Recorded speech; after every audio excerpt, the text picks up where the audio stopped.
alaikum, ekaro, sanu, emesiere, yabasi bomodi ombufu. God bless everyone, my friends and my family. Welcome to my YouTube channel. My name is Edidiong Odeme Ekrikbo. Some of my friends call me Didi Cripsy. Some of them that know me through my husband, they actually call me Ima Udeme. Some of my classmates in secondary school call me Eddie. Some people just know me simply as Edidiong. So I'm very pleased to welcome everyone to my channel today. You're all welcome. Salam alaikum. I made you. I have Vasi Bomodiong Bufu. Thank you so much. Thank you so much. As I've said, I am Edidiong Deme Ekrikbo. Presently, I stay in Saudi Arabia with my husband. I'm not an expatriate. I just joined my husband here to keep house, take care of the children, and have been here for well over a year. So I think I have a fair idea of what Saudi Arabia is like because I've actually experienced it and have been here, and I want to tell my story. That's really the essence of this channel. I want to tell my story by myself. There's really nothing like telling your own story by yourself. That is really the main issue, what's really on my mind. That is what is the essence of this channel, to tell my own story by myself about Saudi Arabia and other things that will be coming up. It's really going to be most basically, initially it's going to be more of a vlog, the places I go, how I spend my typical day in Saudi Arabia as a stay-home mom. That sounds nicer than we're actually a housewife. We used to call it housewife, but now we're making it trying to sound nice. Well, the same thing. Stay-home mom, housewife is still it's still the same thing. So that's just it.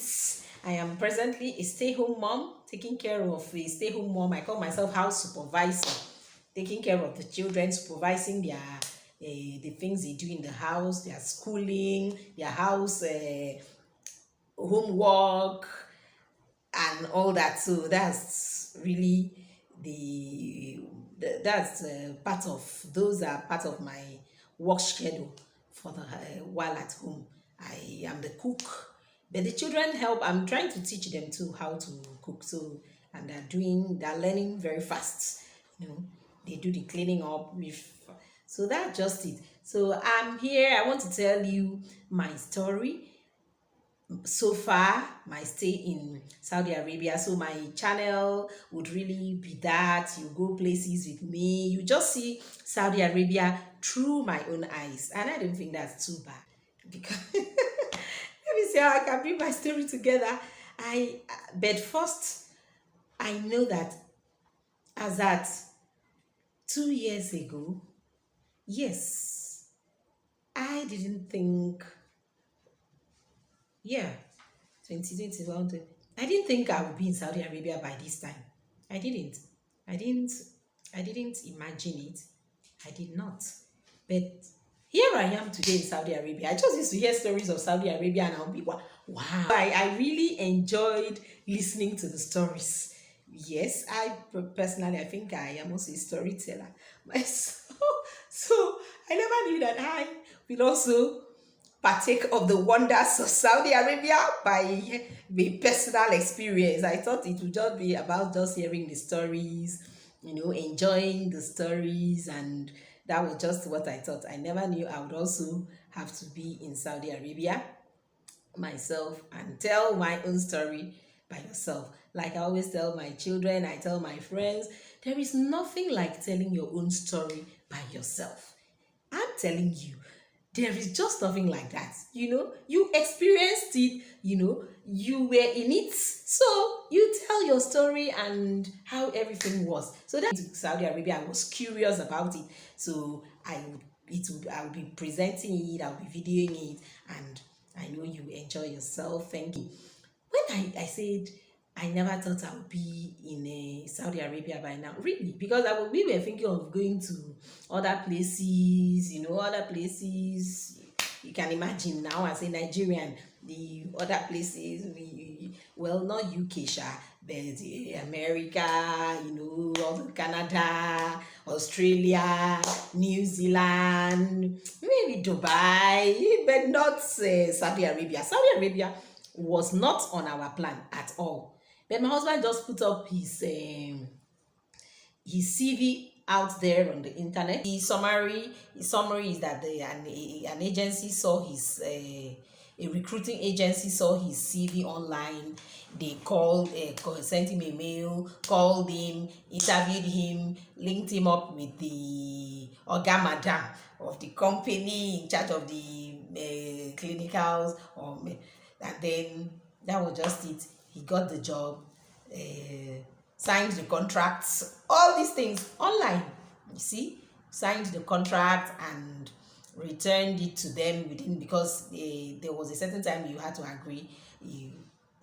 It's stipulated time given for you to say, okay, you are going to you have accepted the offer. So he did that, and that's just it. That's how we landed. Yes, still we got the job for the Kingdom of Saudi Arabia. Oh, sorry, let me be saying it well. The Kingdom of Saudi Arabia. So did the necessary this thing, went to Abuja, the police clearance, the registration, filing, all the things that he needed to do. That was just how he did it. And then we wanted to leave. Everyone wanted to go together, because my husband has said he doesn't want to go anywhere again all by himself and just stay alone. He was just fed up with having to go anywhere or do anything, and he had to go outside Nigeria and stay all by himself. He didn't like it. It was taking its toll on him, so he didn't want that anymore. But we just couldn't. It was the school was in session, so the children couldn't leave school just like that, and then so he had to leave without us, which for me was okay, very okay, because that how everything happened. It was just suddenly, we didn't how we in a month, 2, 3, 4, 5, 6, everything wrapped up. So it was quite interesting. In short, it was like a daydream. But then he now left and came over to the Kingdom of Saudi Arabia, where he's been, and then later on, some months after, we joined him after the children had wrapped up the class. So that's just how. If I actually hadn't planned to earlier, I wasn't a YouTuber. I hadn't planned to. Most times I wasn't looking, watching things on video vlogs and stuff. Not really by then. Not really my kind of thing.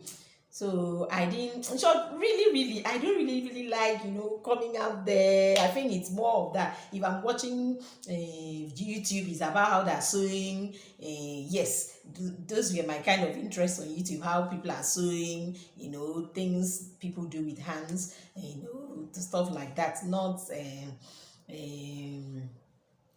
and I never thought, I would be putting my face out here. I don't really like those kind of things, really. I just prefer to live my quiet life.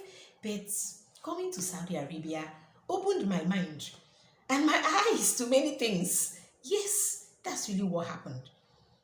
So if I had planned it out, and from, if you needed to have seen my video of packing. If I had, planned that I would want to tell my story publicly like this, I would have done a video of how I packed. My children are still teasing me about what I would tell them. The way I was weighing everything I was to bring here.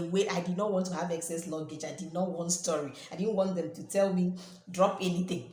So I packed my things, weighed. You needed to have seen my house at that time. Packed my things, You wait. I had a scale. I weigh everything. I mean, to the last thing. As I'm adding, I am weighing so that I will not have extra luggage. Hey, my God, it was not a funny time, really, Sha.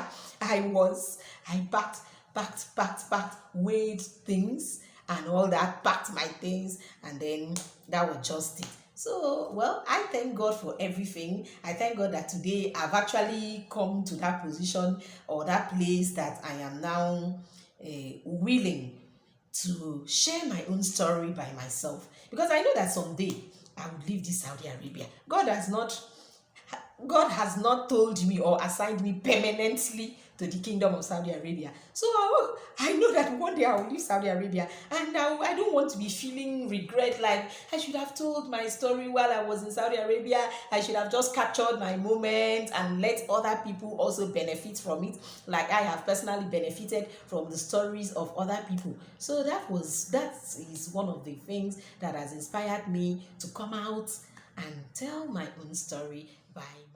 Okay, the city capital itself, it's called Riyadh. The city of Riyadh. We have Jeddah, that big city. I've been there, been in Riyadh. I've been to Jeddah, Daman. I've not gone to Daman yet. I think I will. For the purpose of this video, I'll go there, and so that you could also see things through my eyes.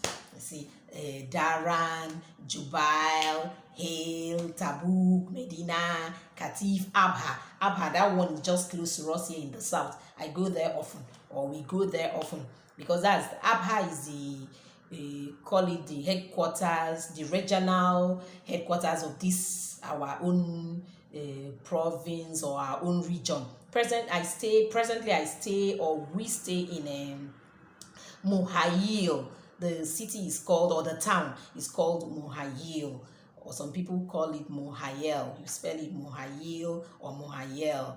So that's it. That's where we stay, and our regional headquarters is this Abha that I'm talking about. So I go often to Abha. I buy things in Abha. It's a bigger city, so we go there often. Last month or so, I went for checkup in Abha, the hospital there with the children. So we do a lot of things in Abha, and I'll be taking you to Abha, and we have lots of loads of things happening in Abha. I'll take you there and to other places. So just stay tuned, subscribe, click, so that anytime I upload any video, you will quickly get the info and be able to come along and enjoy yourself. I know you would enjoy yourself. You'll be blessed. It's going to be good. It's going to be fine. It's going to be glorious. It's going to be beautiful. So just hop along. Thank you so much for being with me for all this, for this length of time. Thank you. God bless you. I'm very, very grateful. I'm very grateful. God bless you. Thank you.